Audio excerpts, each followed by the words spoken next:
예, 오늘 창세기 강의 14번째 시간이 되겠습니다. 이제 드디어 오늘부터 이제 가인과 아벨, 뭐 정말 유명한 이야기죠. 그 가인과 아벨 이야기를 할 텐데, 우리가 3장에서 보았던 우리 선악과 이야기와 그리고 이 가인과 아벨이 그냥 각자 따로따로 되어 있는 이야기냐, 아니면 서로 연결되어 있는 이야기냐, 이것이 좀 중요할 것 같습니다. 먼저 그래서 이제 그 선악과 이야기 조금 정리 겸 못했던 이야기 조금 더해서 말씀을 드리자면, 이 아담과 하와가 선악과를 먹은 후에, 즉 선악과라는 것은 그냥 우리가 편의상 만든 이름이고, 공식 명칭은 뭐라고 그랬죠? 선악과라는 공식 명칭은 선과 악을 알게 하는 나무의 열매가 이제 성경에 나온 이름이죠. 성경에는 선악과라는 이름은 없다 그랬습니다. 선과 악을 알게 하는 나무의 열매다라고 했는데, 아담과 하와가 선악과를 먹은 후에 선악을 알게 되었습니까? 아니, 오히려 선악을 모르게 되었습니다. 이게 아이러니죠. 선악과를 먹은 후에 오히려 선악을 모르게 되었어요. 어떤 걸 모르게 됐죠? 벗은 것은 하나님 보시기에 좋았는데, 벗은 채로 창조를 해주셨으니까 하나님 보시기에 좋았는데, 그 좋았다는 것을 하나님 보시기에 좋았으면 문제가 없어요. 근데 그걸 모르게 됐습니다. 자기들 마음대로 이건 부끄러운 거야. 또 핑계대는 것이 잘못인 줄도 모르게 됐습니다. 그래서 너 왜 먹었냐? 뭐 하나님이 주신 저 여자가 먹으라 그랬습니다. 이렇게 막 핑계를 대면서, 자, 그러면 다시 한번 말씀드리면, 선악과를 먹은 후에 오히려 선악을 모르게 되었죠. 왜 그렇습니까? 선악이라는 것은 원래 하나님의 판단대로 우리는 무조건 따라가야 되는데, 그래서 하나님의 선악 판단은 모르게 되었고 자신들의 선악 판단만 알게 되었다. 자신들의 선악. 그래서 참 아이러니하게도 선악과를 먹은 후에 선악을 모르게 되었습니다. 인간은. 자, 그리고 인간과 동물의 차이 중에 여러 가지 차이가 있지만, 지난번에 한 게 무엇입니까? 하나님께서 가죽 옷을 입혀주신 것이, 어느 동물도 옷을 입은 동물 없고, 어느 동물도 자기가 벗은 모습을 부끄러워하는 동물이 없습니다. 사람만 그래요. 사람만 선악과를 먹었으니까. 자, 그래서 이것 역시 아이러니한 것은, 사람이 벗은 것을 부끄럽게 여기기 때문에 인간만이 옷을 입고 다니는데, 그래서 즉 죄악 때문에 입어야 했던 옷이 인간의 죄로 말미암아 땅이 저주를 받았죠. 그러니까 이 지구가 하여간 어떻게 변했는지 모릅니다. 정확히 뭐 선악과를 먹기 전과 후가 땅이 어떻게 변했는지는, 지구가 어떤 환경이 되었는지는 정확히는 모르겠는데, 어쨌든 땅이 저주를 받았다고 하니 지구가 아주 척박해진 것만은 분명해요. 옛날에는 뭐 이렇게 막 춥고 막 괴롭고 이런 게 분명히 없었을 거예요. 자, 그래서 이 죄악으로 저주받은 척박한 지구 환경에서, 사실 우리가 옷이 없으면 어떻게, 지금 오늘 조금 추우시죠? 오늘 날씨가 많이 추워져서 옷이 없으면 우리 여기 못 앉아 있습니다. 아무도 못 앉아 있어요.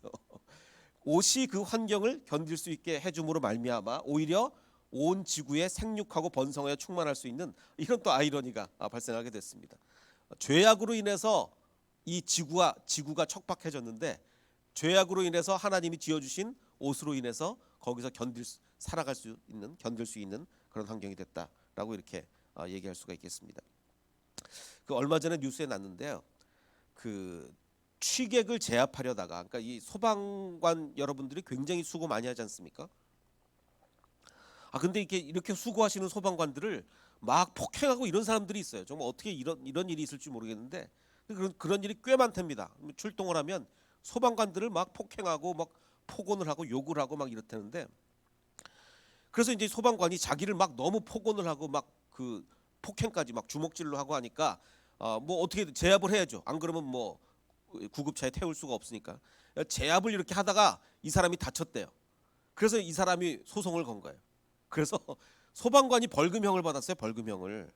이게 그래서 작년에 있었던 일인데, 한 초등학교 인근에서 술이 완전히 만취해가지고, 저녁 7시인데 이렇게 술이 만취했으면 뭐 하여간 술이 만취해가지고 욕설과 주먹을 휘두른 사람을 제압하는 과정에서 발목 골절이라는 거니까 뭐 꽉 이제 눌렀는 모양이에요. 안 그러면 막 발광을 하니까. 그래서 이제 이 소방관이 그 고소를 당해가지고 벌금형을 받았다는데, 그 법원의 판단 이유는 이렇습니다. 이 피해자를, 여기서 말하는 피해자는 그 술 먹고 행패 부린 사람이에요. 그 사람을 범죄인 취급하는 건 잘못이다. 근데 이게 말이 되면 범죄인이죠. 아니 술 먹고 소방관한테 행패를 부리는 게 범죄가 아니면 뭐겠습니까? 그러니까 재판이 어떻게 이렇게 잘못 판단할 수가 있겠는가 그런 생각이 듭니다. 제가 이 말씀을 드리는 이유는 지금 이 소방관은 억울하겠죠. 아니 내가 지금 내 직무에 충실하려고 지금 술 먹고 행패 부리는 사람을 이렇게 막 힘으로 제압을 하다가 이렇게 된 건데 이걸로 나를 벌금형을 유죄를 때려버리면 어떡하느냐. 얼마나 억울하겠어요. 제가 지난번에 말씀드렸듯이 선악과 이후에 여러 가지가 파괴됐는데 이런 억울한 일들이 발생하겠다는 거죠. 왜? 땅이 너로 말미암아 저주를 받고 너는 평생에 수고해야 즉 고통을 받아야 소산을 먹으리라 라고 했는데 여기서 말하는 땅이 저주를 받는다는 것은 진짜 우리 토지 그것만 의미하는 게 아니라 더 넓은 범위에서 비례의 법칙까지 파괴된다는 거죠. 어떤 비례의 법칙? 우리가 열심히 잘 살면 아주 이제 평탄한 길이 열리고 나쁜 짓을 하면 막 벌을 받아서 세상 살기가 너무너무 힘들고 이게 이런 당연한 비례의 법칙이 성립을 해야 되는데 그런 비례의 법칙이 성립하지 않아요. 선을 행한 만큼 고통을 원래는 덜 받아야 되고 원래는 내가 정말 선을 행하면 고통을 조금 받아야죠.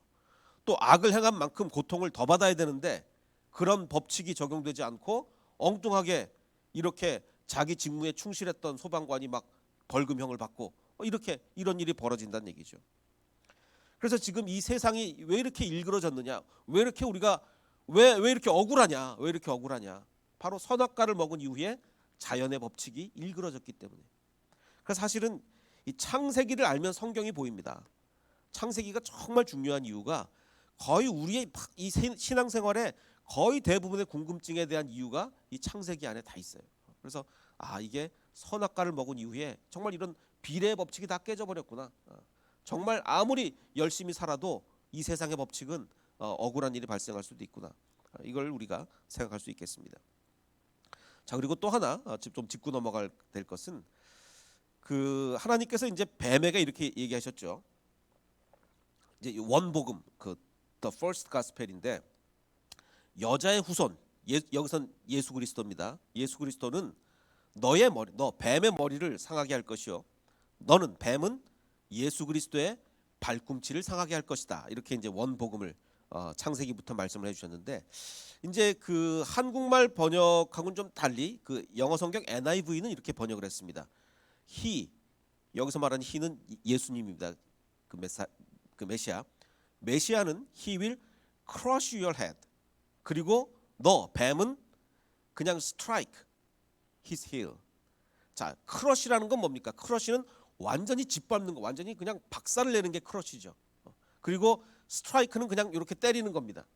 그래서 이제 NIV가 이렇게 번역을 했기 때문에 많은 목사님들이 뭐라고 설교를 하셨냐면 메시아는 너 뱀의 머리를 완전히 그냥 박살을 내버릴 거고 너는 스트라이크 하는 거 정도밖에 그 예수님의 발꿈치를 그냥 이렇게 때리는 거 정도밖에는 못할 것이다. 이런 설교를 제가 굉장히 많이 들었는데 문제는 뭐냐면 히브리 원문에 뭐라고 써 있는지가 문제 아니겠습니까? 히브리 원문에는 같은 단어예요. 영어는 지금 크러쉬나 이렇게 막 한국말도 한국말 번역 잘했습니다. 그냥 상하게 똑같이 번역을 했는데 영어는 다르게 번역했지만 그 히브리 원문에는 둘 다 슈프라는 단어로 되어 있어요. 그래서 예수 그리스도는 너의 머리를 슈프할 것이고 너는 그의 발꿈치를 슈프할 것이다. 이건 무슨 얘기냐면 여기서 말하는 슈프는 크러쉬 뜻이 맞아. 완전 박살을 내는 게 슈프예요. 그럼 성경이 이 구절을 통해서 우리에게 전해주려는 의미는 뭐냐면 예수님이 당하시는 고난도 그냥 너는 크러쉬인데 사탄은 예수님 발꿈치만 살짝 이게 아닙니다. 예수님의 발꿈치가 완전히 부스러질 정도로 엄청난 고난을 받으실 거라는 거예요. 예수님이 십자가에서 그 엄청난 고난을 당하실 것을 이 슈프라는 단어를 써서 정말 예수님도 극심한 고난을 당하실 것이다. 근데 그것은 발꿈치다. 예수님은 너의 머리를 그렇게 할 것이다. 이렇게 얘기를 하는 건데 이걸 이상하게 크러쉬랑 스트라이크 이렇게 번역을 잘못해가지고 예수님은 별로 이렇게 고난을 안 당하실 것처럼 이렇게 잘못 번역이 된 거죠. 그래서 우리가 참 이 번역에도 좀 주의를 해야 될 것 같다. 그래서 중요한 건 헤드와 힐의 차이지 크러쉬와 스트라이크가 아니다라는 걸 강조를 하고 싶습니다. 그래서 정말 중요한 것은 이 본문은 예수님도 큰 고난, 십자가 고난을 당하신다는 것을 강조하기 위해서 같은 히브리 단어를 사용했으나 그 NIV가 좀 번역을 잘못함으로 인해서 이상한 해석이 되고 말았다. 이런 이걸 좀 주의를 해주시기 바랍니다. 자, 오늘부터 이제 그 가인과 아벨 이야기를 좀 넘어가 보면 이렇습니다.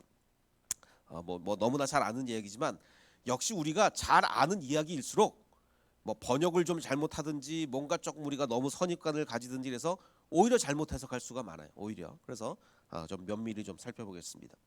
4장 1절을 보면 하와가 임신하여 가인을 낳고 또 하와가 또 임신하여 가인의 아우 아벨을 낳았는데 직업이 달랐죠. 아벨은 양을 쳤고 가인은 농사를 했습니다.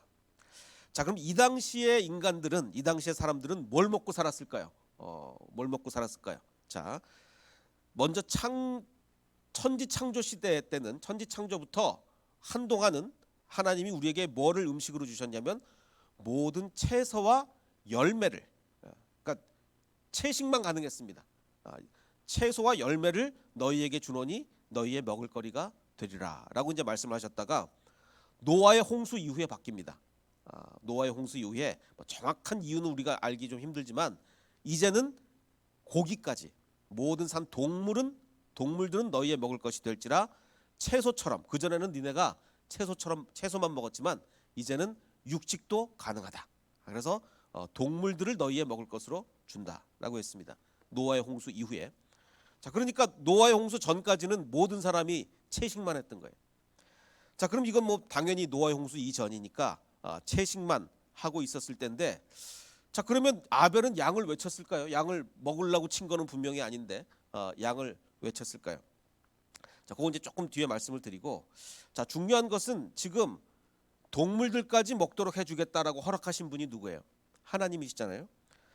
그 뭐 몇 년 전에 방송한 내용인 것 같은데 한 동영상을 보니까 이런 내용이 있더라고요. 뭐 유시민 씨 잘 아시죠?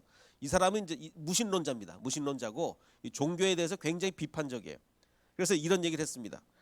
종교가 인간성을 북돋는다라는 말은 나는 도저히 동의할 수가 없다. 무슨 얘기냐? 유럽을 봐라. 유럽의 역사를 보면 종교를 가지고 서로 뭐 저기 개신교와 카톨릭이 얼마나 서로 많이 죽였고 종교의 이름으로 얼마나 사람을 많이 죽였냐. 그래서 나는 못 믿겠다. 종교가 인간의 이 참된 인간성을 향상시킨다는 것을 나는 못 믿겠다. 종교는 그 악한 요소가 너무 많다라고 하니까 그 김상욱 교수라고 아마 이분이 경희대 물리학과 교수인가 하는 이분이 요즘 뭐 저기 이런 대중 활동을 많이 하시는 것 같더라고요. 이분도 역시 무신론자예요. 같은 무신론자지만 전 이렇게 얘기를 합니다. 저는 과학자잖아요. 저는 무신론자고요라고 하면서 무신론자이지만 자기는 종교를 굉장히 그 높이 평가할 수밖에 없다는 거예요. 왜냐?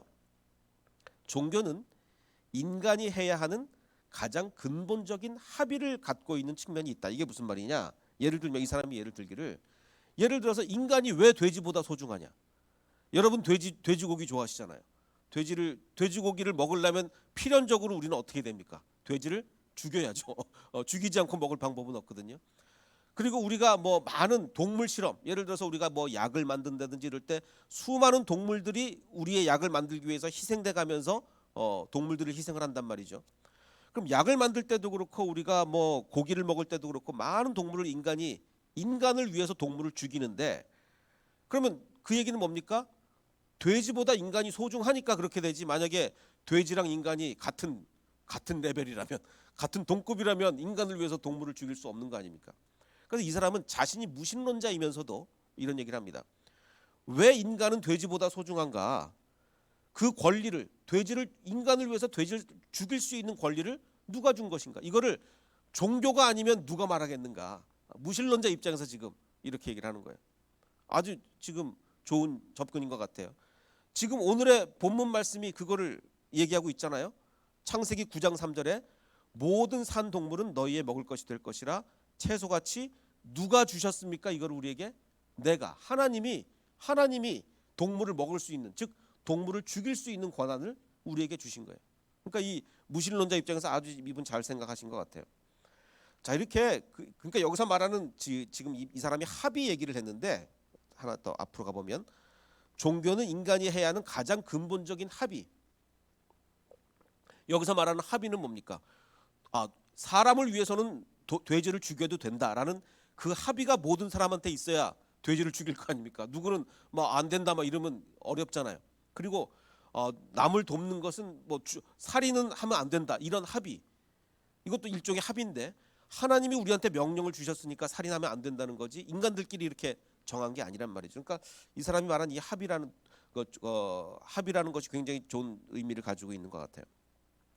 자, 그래서 하나님이 주신 게 아니고 근데 인간끼리 합의하면 문제가 발생합니다. 인간끼리. 최근에 지금 며칠 전에 미국에 대선이 있었잖아요. 그 대선이 하도 큰 이슈라서 이게 묻혀버렸는데 지금 여러 주에서 이 대선과 함께 대통령만 뽑은 게 아니라 여러 가지 투표를 같이 했는데 그 중에 하나가 뭐냐? 마리화나를 합법화할 것이냐를 5개 중가에서 투표를 했어요. 4개 중가 5개 중가. 그 중에 뭐 뉴저지주도 있고 뭐 여러 몇 개가 있는데 이번 대선과 함께 우리 주에서 마리화나를 합법화하자라고 결정을 했어요. 물론 이제 이전에도 뭐 그 워싱턴 주니 이런 주는 다 미리 그 전에도 합법화가 돼 있었는데 이 미 대선이 하도 큰 이슈다 보니까 이게 완전히 묻혀버리고 말았는데, 자, 인간들끼리 합의하면 이렇게 됩니다. 인간들끼리 합의하면 야 우리 마리화나 피우는 거 괜찮다고 합의할래 말래. 그래서 합의하자. 그럼 이제 마리화를 합법적으로 피우게 되는 거예요. 그런데 하나님은 결코 우리에게 마리화나를 피울 수 있는 권리를 주지 않으셨죠. 그러니까 이게 인간적인 합의가 이렇게 무서운 겁니다.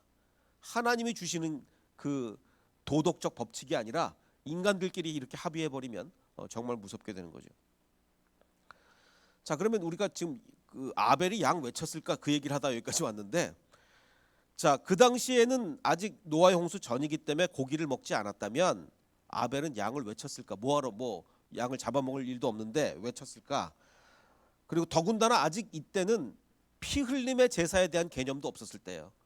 그건 나중에 모세 율법에 나오지 않습니까? 그러니까 피 흘림의 제사에 대한 그 개념도 없었을 때인데 그럼 양은 도대체 뭐하러 쳤을까? 뭐 당연히 뭐 털이나 가죽, 젖을 얻기 위해서 양을 쳤겠죠.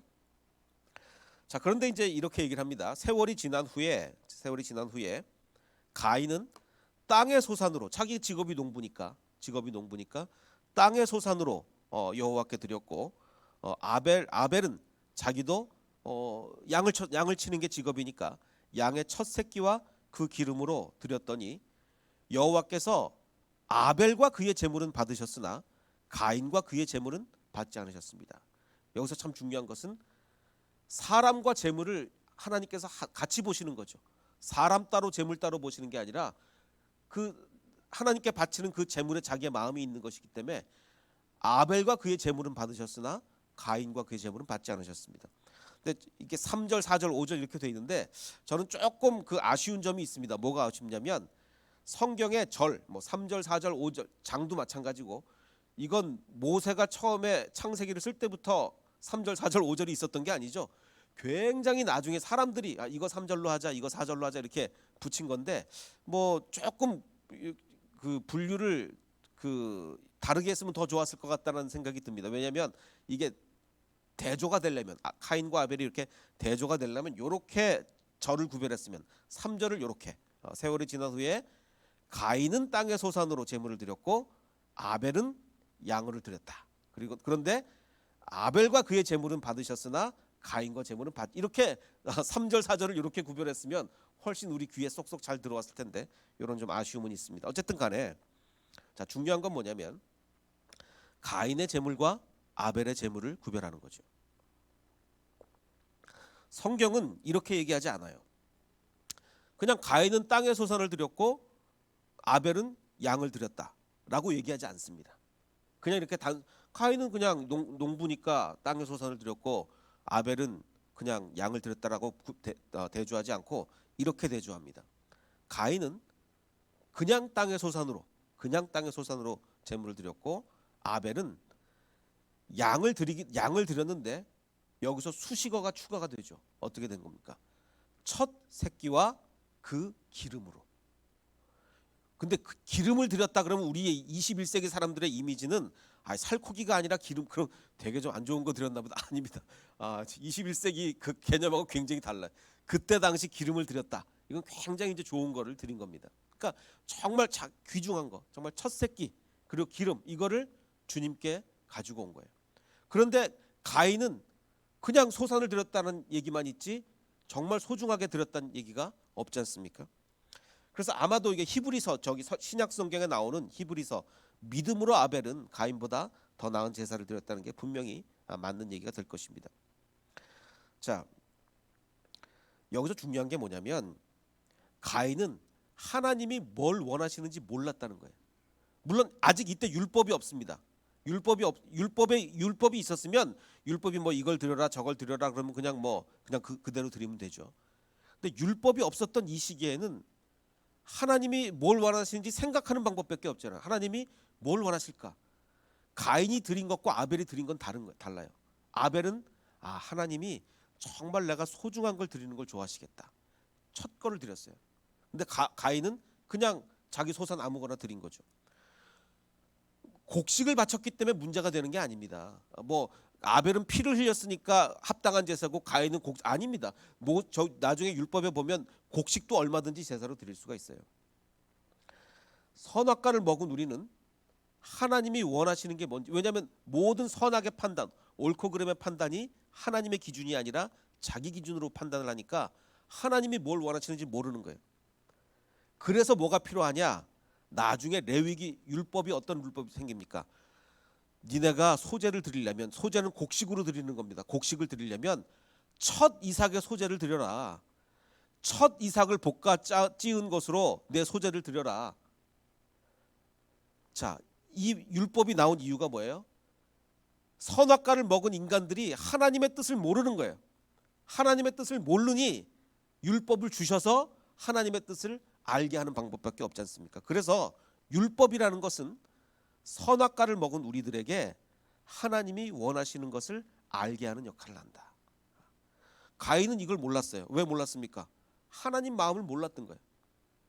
똑같이 선악과를 먹은 결과를 아벨도 가지고 있지만 똑같이 선악과 먹은 결과를 가지고 있다고 해서 그래도 그 중에 어떤 사람은 하나님의 뜻을 조금 더 알고 어떤 사람은 전혀 하나님의 뜻을 모르게 되는 겁니다.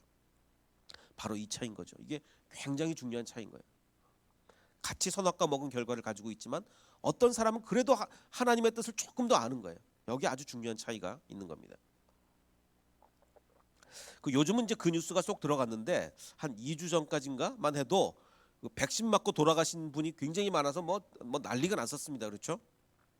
그래서 몇 주 전 뉴스에는 독감, 지금은 숫자가 더 늘어났는데 그때까지만 해도 32명이 사망을 하셨다 그러고 전국에 확산된다 그러고 백신 때문에 난리가 났었죠. 근데 이때 저희 아버지께서 이제 백신을 맞으시겠다 그러는 거예요. 그래서 아버지 이게 지금 백신 맞고 이게 돌아가시는 분이 굉장히 많은데 이거 정말 맞으셔도 되겠습니까? 근데 저희 아버지는 그 의사들의 말을 아주 철저하게 믿으십니다. 그래서 약을 먹어라 그러면 분까지 식사 후에 몇 분까지 맞춰서 이렇게 약을 드시는 분인데 의사들이 괜찮다고 했다. 그러니까 백신을 맞는 게 나는 좋겠다. 그래서 아주 확고한 의지로 이제 백신을 맞으시겠다 그러더라고요. 그래서 그럼 제가 조금 더 알아보겠습니다. 하고 이제 제가 이 백신을 막 이제 알아보는데 마침 우리 유재춘 집사님께서 SNS에 요 백신 관련 글을 포스팅을 하셨더라고요. 그래서 그 글의 내용에 보면 이랬습니다. 이 독감이라는 책에 나오는 이야기인데 저는 이 책을 보지는 못했습니다만 1976년에 미국에서 세계 최초로 전국적인 독감 백신을 맞도록 이렇게 했는가 봐요. 그러니까 독감 백신 집단 접종을 이제 국가적 차원에서 이제 실행을 했죠. 근데 이제 워낙 벌써 몇십 년 전이니까 그때도 논란이 굉장히 많았던 모양이에요. 이거 맞아도 되냐 이런 논란이 많아가지고 뉴헤이븐에 이 담당하시는 의사가 이런 얘기를 했다고 합니다. 어떤 얘기냐면 그때 당시 아마 이제 2억 명이 접종 대상이었던 것 같은데, 자 2억의 미국인들이 독감 주사를 맞기 시작한다면 어떤 일이 벌어지느냐? 자 이틀 내에 2,300명이 뇌졸중을 일으키고 7,000명이 심장마비를 일으킬 것이며 일주일 내에 45명이 뇌염에 걸리고 9,000명 이상이 폐렴에 걸릴 것이고 그 폐렴 걸린 사람 중에 900명이 죽을 것이다. 이렇게 얘기를 했습니다. 정확한 팩트예요. 왜냐? 이것은 독감 주사를 맞든지 아니하든지 원래 이틀 내에 이런 일이 발생한다는 거예요. 그렇잖아요. 원래 하루에도 뭐 2억 명 인구 중에 돌아가시는 분이 얼마나 많겠고 뭐 그 중에 폐렴 걸리는 분이 얼마나 많겠고 심장마비 일으키는 분이 뭐 2억 명의 인구 중에 얼마나 많겠어요. 이것은 독감 주사를 맞든지 안 맞든지 통계적으로 예상되는 수치다. 자, 그런데 예를 들어 정오에 낮에 독감 주사를 맞은 사람이 그런 사람이 심장마비 걸릴 사람 몇천 명 나오고 뭐 이러는 거 아니에요. 그날 밤 뇌졸중을 일으킨다면 사람들은 그 피해자들은 어떻게 이 두 가지를 연관짓지 않을 수 있겠느냐. 사실은 대부분의 경우 아무 상관이 없는 건데 대부분의 경우 아무 상관없이 그냥 나는 오늘 아침에 독감 주사를 맞았고 원래 그날 저기 뇌졸중을 일으키는 건데 피해자들은 당연히 그걸 연관시킨단 말이죠. 그래서 독감 주사 맞아서 이렇게 됐다. 자, 그래서 중요한 것은 전후 관계 때문에 인과 관계에 혼동이 오게 될 수밖에 없다.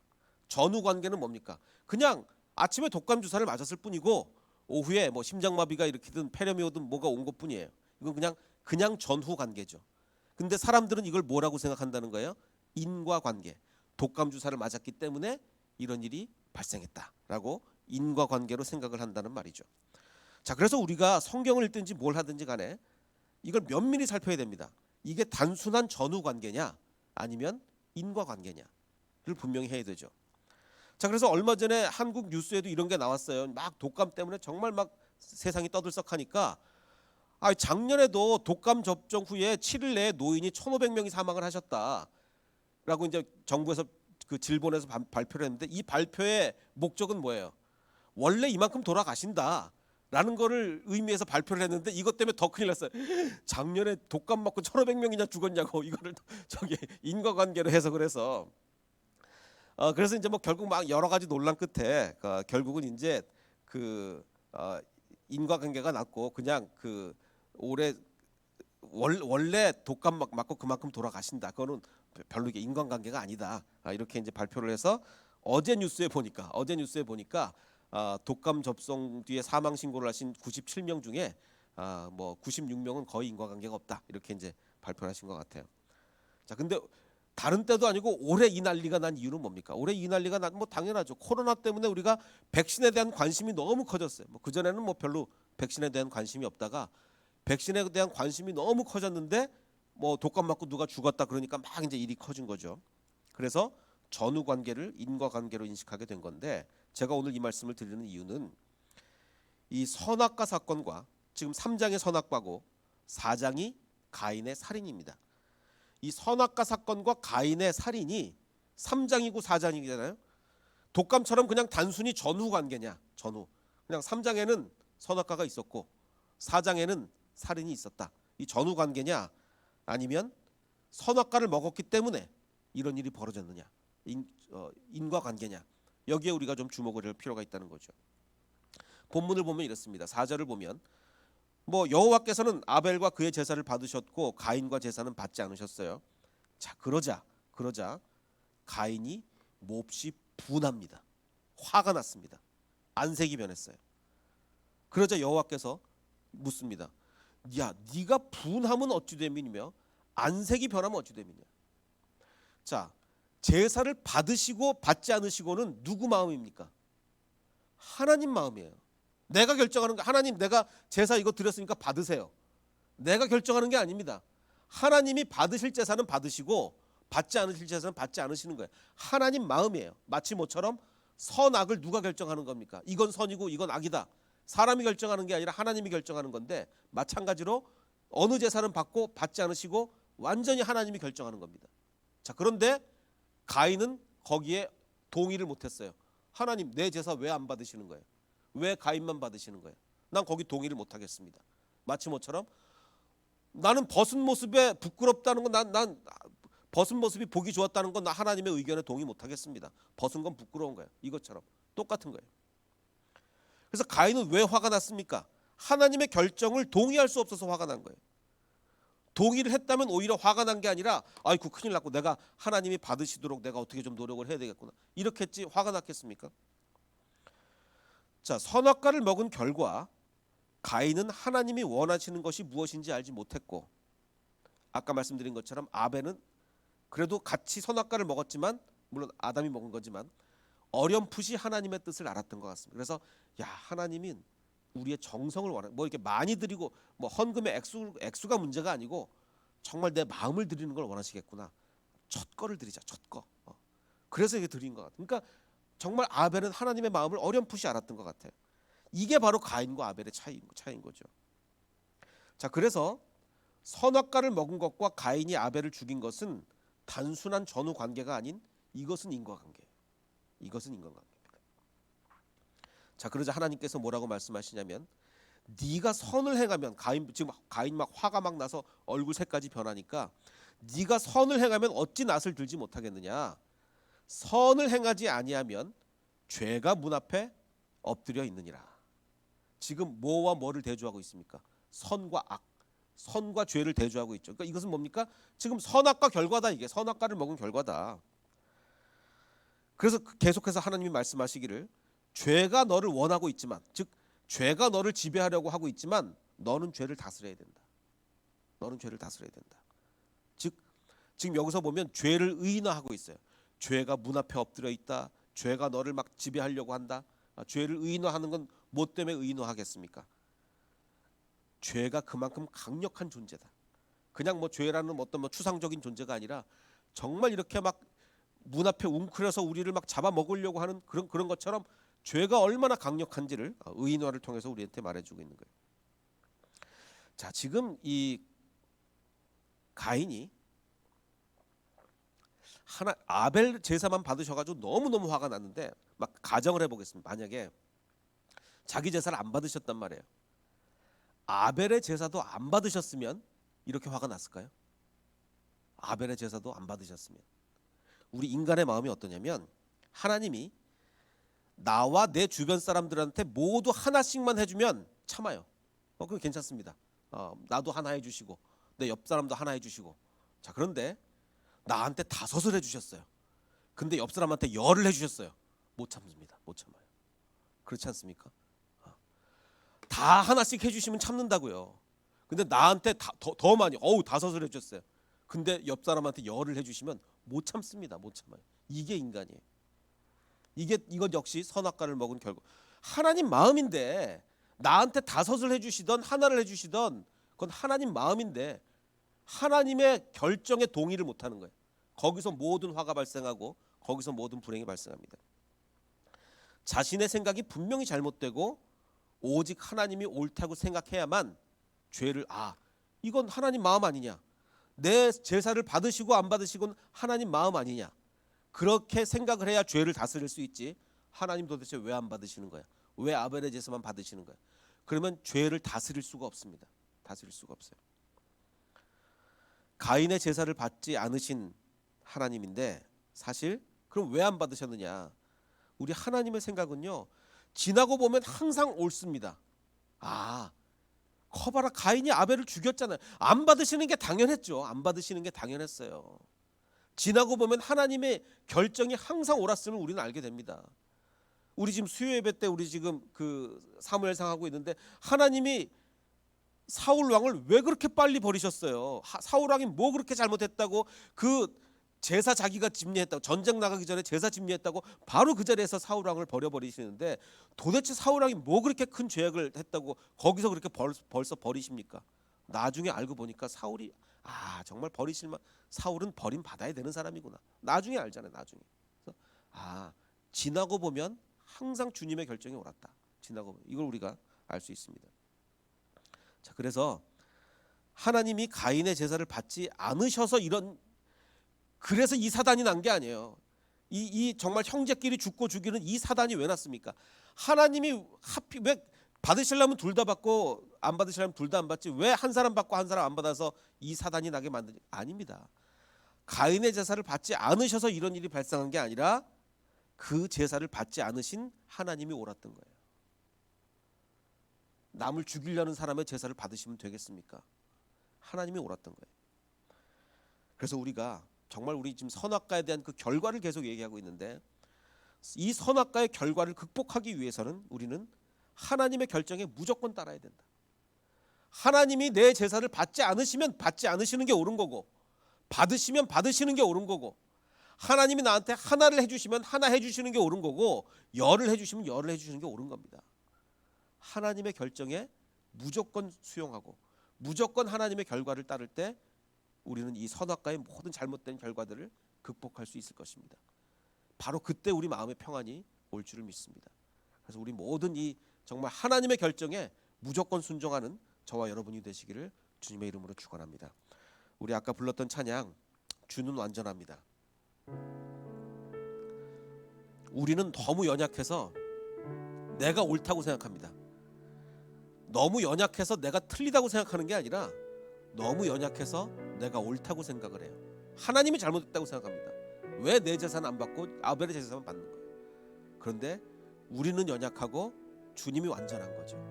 그래서 우리의 연약함을 인정한 그 순간 우리는 죄를 다스릴 수가 있습니다. 왜? 하나님이 항상 옳으신데 당연히 우리가 죄를 다스려야 되지 않겠습니까?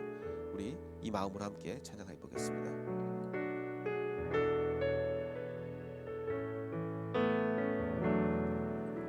주여 우린 연약합니다. 우린 오늘을 힘겨워 합니다. 주 뜻 이루며 살기엔 부족합니다. 우린 연약합니다. 주여 우린 넘어집니다. 주여 우린 넘어집니다. 오늘 하루 또 실수합니다. 주의 긍휼을 구하는 죄인입니다.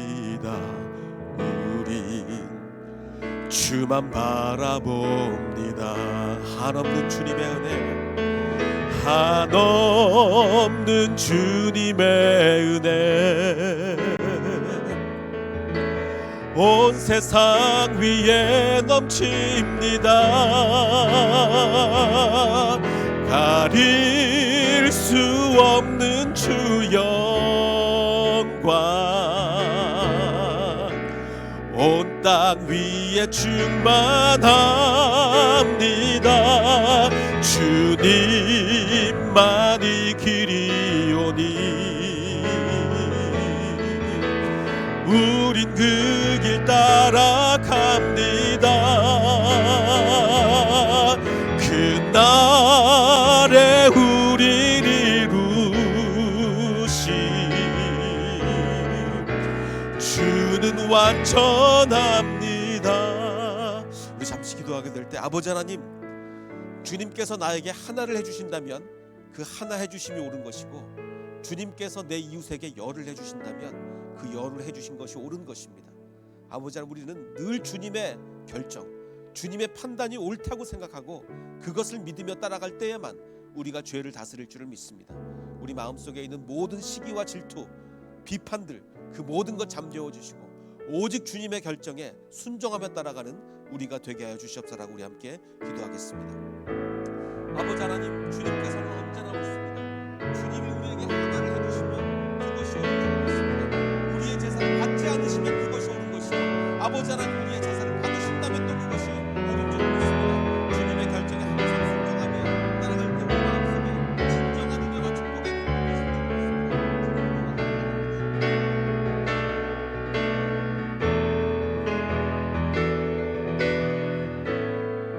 우리 다 함께 일어나 찬양하며 고백하게 될 때 아버지 하나님, 우리의 마음속에 순종하는 믿음, 정말 주님의 결정에 항상 순종하며 감사하는 그 마음이 우리 속에 가득하게 하여 주시옵소서라고 우리 함께 찬양하며 고백하겠습니다.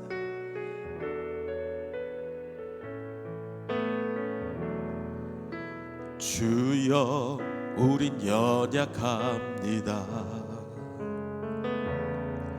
우린 오늘을 힘겨워 합니다. 주 뜻 이루며 살기엔 부족합니다. 우린 연약함, 우리는 가인처럼 넘어집니다. 주여 우린 넘어집니다.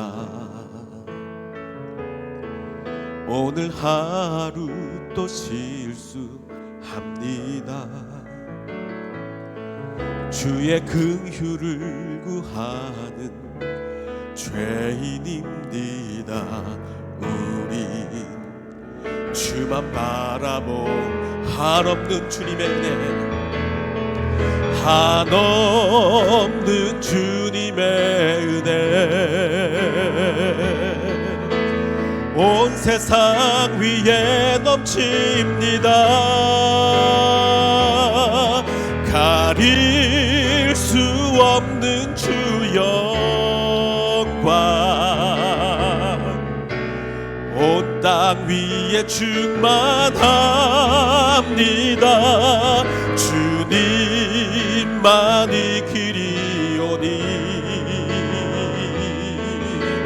우린 그 길 따라갑니다. 그날에 우릴 이루실